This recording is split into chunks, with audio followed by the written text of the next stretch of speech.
Blackbox. Listen. What up? First time here and I wanted to start with something early. Walking down my road and I don't even know my ends now. Everybody's shanked up, everybody's got a skeng now. Oh, okay. So I just learned this from Central C. The ends are like the where the trenches are. There's the trenches. But he doesn't even, everyone's walking around with guns, shanks, you know, whatever it is. Things are turning. Things are turning. Times are turning. Know my ends now. Everybody's shanked up. Everybody's got a skeng now. And man are trying to cut you with Jezzy. Talking about their cock and the semi. They move rocks to the ready. See, every boy's a trapper till the shit hits the fan. And then the shit hits the walls. You're flushing bits of the raw. And every girl's a trap queen till they kick in the door. And now you're in a station telling stories like Road Dow. Your man. So when you're in those kind of situations, but when shit hits the fan, are you still a fan staying loyal to those people who you did get dirty with? You know, whether it's right or wrong, if the structure around you forced you into a situation where you had to sell whatever it is to get by, like, there is still an honor and a code within y'all that you can't break beyond, because it's an assumption of risk going into these kind of realities that a lot of people are put in, and you know that this is someone's life at the other end of you writing a statement on someone. It's just like, it's never worth whatever money you're making or stuff like that. Just you know how to move right. Hold out. My ends all fucked now. Got a nigga trying to cut now. I've been to the end of that road, bruv. I've been to them graveyards. I've been to the pen for my bros, and bruv, I've seen what a skeng does to mugs in the south. It's the consequences that come with it. It's just never worth it, you know. Graveyards. I've been to the pen for my bros, and bruv, I've seen what a skeng does to mugs in the south. Like I've seen a shank leaving niggas' guts hanging out.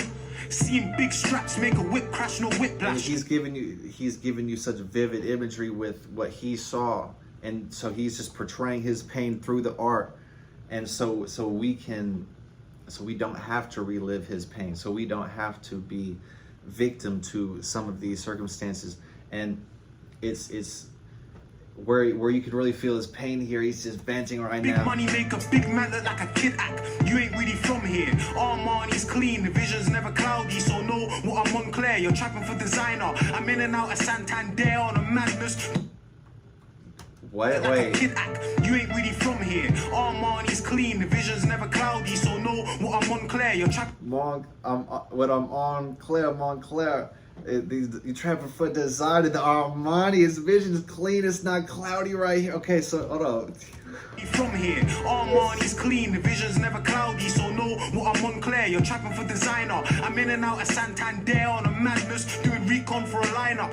419, that's word to my. So his reality is different. You trap for a designer, and this man is doing bank robberies. Like, you know what I mean? This is doing like just the lifestyle that some people have to always be looking behind their back and running from, like police or just any type of situation you put yourself in where you cannot really be moving freely in society anymore. You're isolated, but when you have a structure surrounding those already isolated, and then even kids are born into the situation where there is nothing else to get out of, this kind of concentrated matrix of the alt, you know, worst thing that can happen to you know, a newborn, you know what I mean, being raised by people like hooked on drugs or like hooked on a lifestyle that could get themselves killed. This is where kids need to realize how fragile, how fleeting life is, and understand, like, this is where and all these moments can inspire art, and all these moments can inspire so much for the audience to become more and to become greater, but it's never worth your life. You know what I mean? It's never worth your life to be risking it for money or anything like that. Like, this is what he's trying to tell y'all. Nigerian uncle up in Lagos, no favors for the paper. Bring all your guys and you can lose that war. You bring a burner to the beef, I'll make you use that corn. You bring a turner to the madness, you can lose that corn. Unless the niggas have you missing, that's some unique corn. So corn must be. Hold on. And you can lose that war. You bring a burner to the beef, I'll make you use that corn. You bring a turner to the madness, you can lose that corn. My Leicester niggas have you missing, that's some unicorn. School they never rated. Girls call me a money man, the youths call me a pagan. But I've never been a witness like Jehovah. So I couldn't tell you my involvement from sticks to revolvers. I've never been no victim to them olders. So I can't disclose what the holder gets. You have to ask my older friend. You can say that or my beliefs or my vision on the world, even though it's crystal clear for me, y'all are so stuck into maybe an isolated situation that the devil might have put you in. And so now you're looking at me. I'm not saying that the robbers or stealers are those that are the devil. I'm saying those that forced drugs into the community. The people that put the drugs in the community. You know what I'm saying? These are higher ups in this world that aren't the ones that are on the corner selling this kind of stuff. The ones that are putting the situation around the economy or the rules and lobbying for certain types of poverty levels to be stuck at a certain rate. These are the kind of things that keep this cyclical, insane. It is the vicious cycle that I'm always referring to, that can keep humanity from growing in itself just because there is constant destruction in it.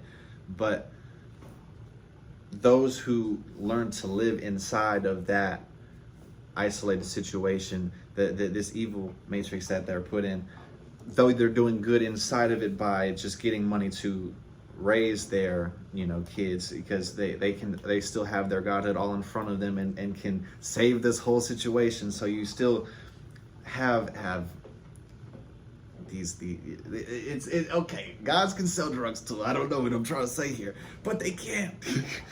They get the money for the kids. There's risks and situations and circumstances to these kind of lifestyles, but you can never sacrifice the greater good. But if you repent, come on, can I get some more pens? Come on. I muted. Hold on. Disclose what the holder gets, you have to ask my older friends. Never been a witness like Jehovah, so I couldn't tell you my involvement from sticks to revolvers. I've never been no victim to them olders, so I can't disclose what the holder gets, you have to ask my older friends. This is what I was saying, because he said pagan. It's like an unorthodox religion, or people seeing things not as the mainstream. It can often be the truth doesn't have to be validated by ignorance, and some people know for a fact that it's the information, it's that the people feeding the information into society, the medias of the world, have their own secret agendas or vendettas against certain groups and have certain things in mind when they're doing certain things. So when you have these kind of don't want to hit it right on the nail, they'll right on the head, but once we have the martyrs, people willing to die for their word, people who are willing to go against the grain of mainstream society that's telling people that they aren't God and that I am a pagan, because I believe in that everyone can be the greatest form of themselves if we change a certain amount of rules about society itself. So be it. For half dark, half light, get it for a calm price. Hanging out the passenger like Heath Ledger in a dark night. What the fuck's hanging out the passenger, huh? Like he was out the little cop car, hanging out the passenger. I won't ever watch my dog fight. The fuck you gonna tell me that you love me? Gave my boys my square and they still tried to bump me. That was way back. I had to switch the game up. Now I got springs in my 110s and springs in that. They gave my brother 18 for a fucking murder. A knife crime, the lifetime, the whole sentence he's serving. Now in my chest, my brother knows it's burning. Them visits had me crying, had me roping, had me taking pills to help it. Looking, thinking, who am I? Trust you never knew this guy. Grandma died, had my mother stricken, talking suicide. Trust me, I don't say that shit. Why I never rate these kids? My mum was on a madness. You ain't never seen no pain like this. I know you niggas feel this. Brother putting on a brave face for the visit, but I know my brother feels it, and my brother don't reveal it. Nah. My brother don't reveal it, take a life from my mother, my brothers don't want to steal it. But this track's got me on the rage. My brother's stressed out, a man can see it in his face, like man can see it in his eyes. He's holding back the tears, that judge moving like a Mayan, holding back them years. They done my brother dirty, doing hard time, he didn't even do the dirties. but I can't say much, cause certain men are snitches, and certain men are bitches, and certain girls are witches, and while they was a witness, put their shanks in my brother's back, how's that fair? Gave scale 16 and Rummy wasn't even there.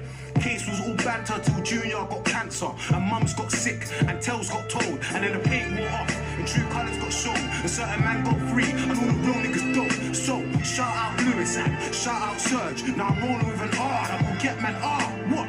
Like Wale? He paints out this whole, it's the imagery, it's him going to the courtroom, it's the pain in his mother's eyes, you could just almost see it. It's everything, how he lines it up word for word, and he takes you on the journey with him so that you don't have to relive the pain that no man should really have to live through if we had the system in society that we really needed. But of course there is such a hell called jail, and we are forced to have people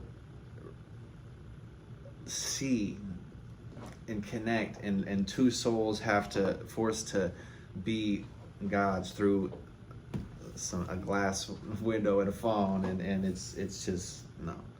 There's no the society is not made for that, or the true society is built for us martyrs and people that know that the greater good is something that is not so common. You know, common sense isn't common, and that's simply because of the misinformation that is being pushed out, and simply the amount of hatred. You know, people don't know about love simply because they're so busy watching hate. They're just so busy, just confused about how obsessed they are about watching hate, and it's baffling to me about how kind of you'll see people in a trance and get worked up and want to get worked up, and they just want to feel something, but they just complaining and arguing is putting us at a lower state and a lower level, you know, lower vibration just in general, and it's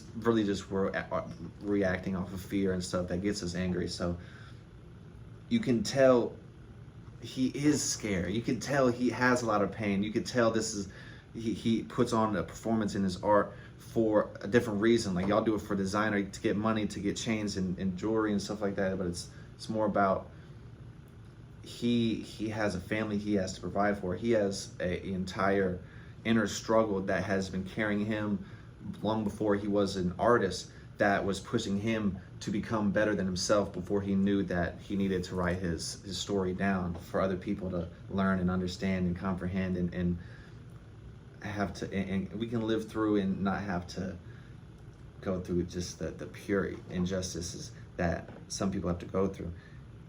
And that's really what God's all about. I'ma get you down. A couple men, they wanna get you. I'ma get you first. I'ma get you last. And I'ma get you well. And show you snitch your motherfuckers just why you don't tell. So how the fuck you gonna tell me that you hate me? When I was dead broke, they still bump me on my ACs. I've never had dough, them niggas laugh, they wouldn't rate me. Now the trainers on my feet are minimum like 380. What? Cause I'm Prada boy now. I'm money boy now. I'm piano boy now. I'm Mr. Duck a man down. Mr. Fucking stop asking how I get my peas in. Asking for a bringing, none of you brought me in. Brother, fuck a fake friend. Why you fucking riding for? I got a couple people that I die for. Ride out, lights out. My brother's pulling strings from up and high down to get you sky before the sky down. Look at this guy now. Look at this guy now. Come on. Amen. Hey, this is going to my UK Reactions playlist. Check it out. Dave, get in my comment section. Tell me what y'all want me to react to next. Yo, I wanted to start early to get the real groundwork, the structure of who Dave is as a person before I see all his pop singles and what he's really popping off with nowadays. So I liked it. I'm out.